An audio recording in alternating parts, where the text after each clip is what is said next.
you had any experiences or seeing anything or feeling anything that you want to share, I'd like to hear about it. Yeah.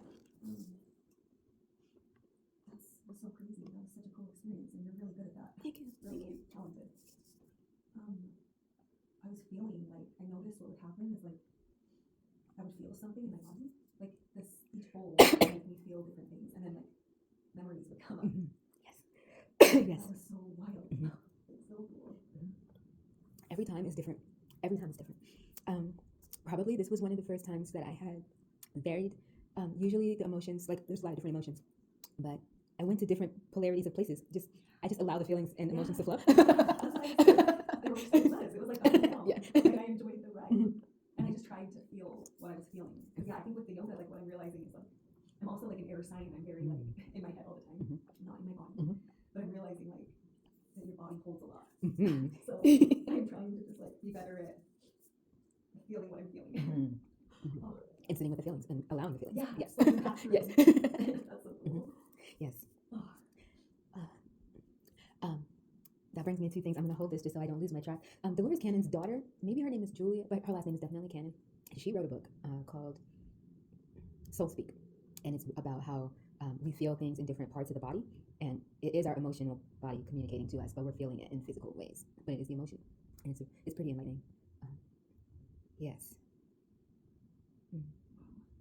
It was quite the journey. And I mean, that's what's all about. It's beautiful. But that hurts too. So that's why I was holding this. Yes. Okay. So this session, this kind of session, is such a combination of things. Only part of it is relaxing the body and relaxing the cells, and releasing what doesn't belong there, releasing toxins, old memories, all these things.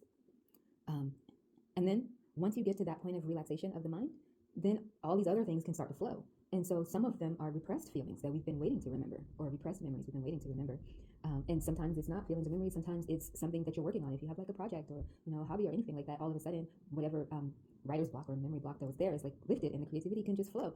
So for that reason, I highly recommend any kind of journal or writing pad, especially over the next few days, to get it out before it flies away again. In fact, I found it in the car. So yeah. Wow. You're cool. Thank you. Thank you. That was one thing I was thinking. Just like, I don't know. Yeah. How do you do it? Sedona has brought me to a lot of beautiful people who have practices that I have been able to connect with who they are and how they are and what they practice through connecting with them without practicing exactly how they practice. But all of those things have brought me through some very deep times. And now the deep times have happened and they're part of a story I'll tell someday. But the tools I get to now share with people. And that's kind of cool. Yeah. So before I came to Crystal Tones, I have lots of trainings and blah, blah, blah, blah, blah. But I had some very deep moments that brought me to a space where I needed to spend a lot of time with the land. And what I did with the land was just connecting with the land and just sitting and learning what is meditation and what is sound and what is releasing the feelings and what is feeling the feelings and what is hearing, like when I'm up here. I might play one bowl and then that bowl makes me hear another bowl. Like, what is it to sit and hear the next conversation? And where's the conversation coming from? Is it the past? Is it my thoughts? Is it energies around me? And to be able to listen to them and kind of just go with them, allow them to express. So all of that's happening up here. Okay, so one more question. Because I'm trying to understand boundaries. Yes. And energetic boundaries because it's something that I haven't been good at. Absolutely, yeah. But it's really hard. But yeah, do you feel like you've gotten to a place where you understand what your energy is, or is it all just because it's in your field, it's all yours? Yes, this has been a beautiful journey. Okay, how I started, I don't recommend, but the end result brought me to a good place. I started by shutting off everything, kind of like as a kid being afraid of the dark. My sister used to tease me and tell me the scary movies and stuff at nighttime when it's time to go to bed because she knew I was afraid, and that's what little sisters do. So how did I get over that? Comparing my childhood to adulthood. How I got over that? I got tired of it one day, and I took myself to the bathroom. I cut off the light and I shut the door and I sat there and I said, I will sit in the dark until I am one with it. So as an adult, I did that. Going through life, I shut off. I don't recommend this, but it brought me to learning the difference between my own self and feelings and thoughts and other people's. I shut out everything. I went to the land and I just shut out everything. And the only thing I connected with was source and spirit and my own self and the land. And when I tell you I'm a city girl, and we're afraid of everything that is not a city and technology and lights and all those kind of things. And so a bug or a grasshopper or an ant, don't bring that, But I had this beautiful experience that taught me to recognize the energy of others once I was ready to invite the rest of the world back into my life. I started on the land with the ants, and the ants came around, and I began to be okay with the ants. And now I can pick up the ants. It sounds like that's just a silly thing, right? Like in college, I was in the international ministry, and I met all these strange people from different countries who had different practices, and they do things like cover their hair and don't step on the creatures, and save them, But it took me shutting out the whole world to only be with the creatures. Because eventually I was ready to have some kind of interaction, but I wasn't ready for the whole world. But the creatures were quiet. But they would still come, and they did want to. And they're like, okay, well, you're here in this space, and I learned I can have the ants around, and they have a system. And I started to learn respect for life in a different way because I watched how much respect they have for each other. Like they didn't bite me. Like it was amazing. Like this, it's not really separate from what you're asking. It's like learning to be mindful of what other people are, where other people are, and other animals are, and why they are. And I learned if I hum a tune at a high pitch, the bees will come. And they are just interacting because they come and they tend to the queen, and the queen sings. I didn't know that, but it taught me that. Just being in silence and getting to know my own voice taught me the animals respond to that too. And so it's like slowly, subtly getting aware of the environment, and then with people, when I came back around people, I started reading auras and chakras, which talk about boundaries. Whose energy am I feeling, yours or mine? And I had to deliberately stop and ask myself, and whose energy am I feeling? And I realized that most of the time it is everyone else's energy that I'm feeling. But I am an empath. When you have a lot of trauma early on in life, it is a beautiful survival mechanism to become highly aware of all of the adult humans, or humans around you that are part of that. Because if you're aware of their needs first, then you can survive, and cope and get through that. So it's a beautiful mechanism because later you realize that everything you feel belongs to everything else outside of you, and so it helps you to take precautionary measures and know that nothing you feel is yours. Nothing. And it's beautiful because you realize other people don't even know what they're feeling, and most of the time they're receiving what they're feeling and thinking from other places. Wow. Yeah. When I say yeah, like I know, but just you saying that, like, oh, that makes sense. Like, Yes. So I'm going to turn on the lights and unlock the door. But my short answer to that is nobody is feeling their own things until they shut everything out. And that's why I write a lot too. Sometimes I ask myself out loud, how do I feel? How do I feel? Yeah. That's good advice.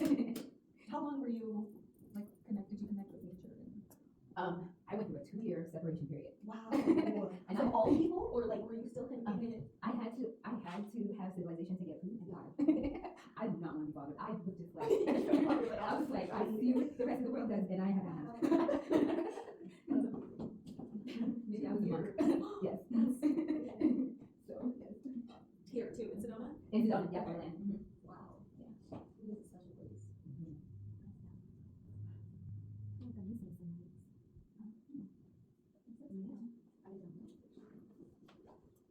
Yeah. Last but not least, I want to share this QR code if you wouldn't mind sharing it. I don't have to read it. Yeah.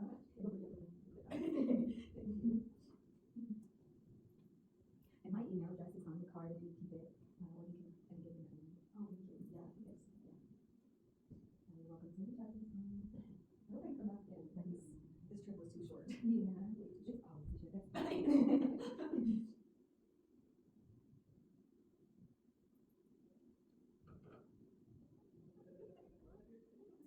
During the shutdown of the planet, a lot of people were doing indoor online classes, and so that was like that time. That was my first. I believe the type of yoga was hatha yoga. That was my introduction to yoga.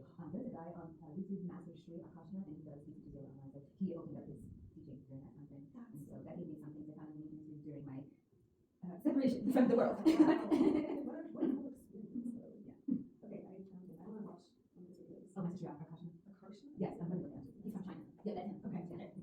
Cool. He's amazing. Yeah, I want to watch He's this. a genuine soul. He started out his channel years ago. He started. It used to be called Yogi with Another Meaning. Like he really tried. He wanted to be rich and show that he could be mindful and rich. But now he's like he doesn't care about his. That's so funny. With that. But I learned a lot from him. He's amazing. That's how I came into Kundalini, was doing it online. Ah. Yeah. That's so cool.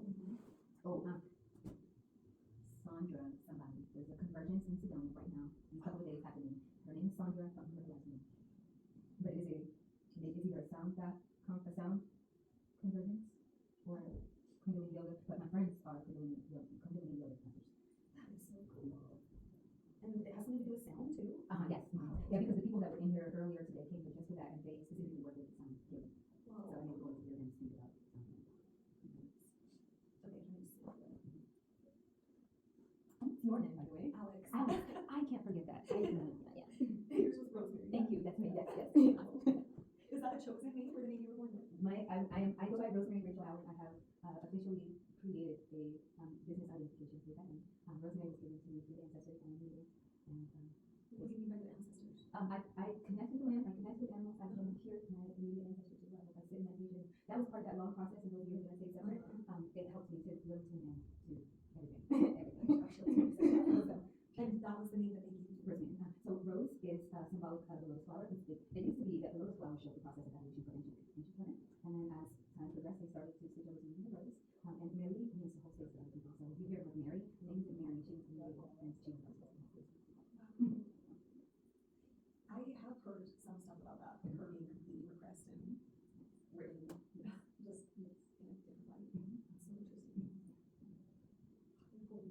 I got you.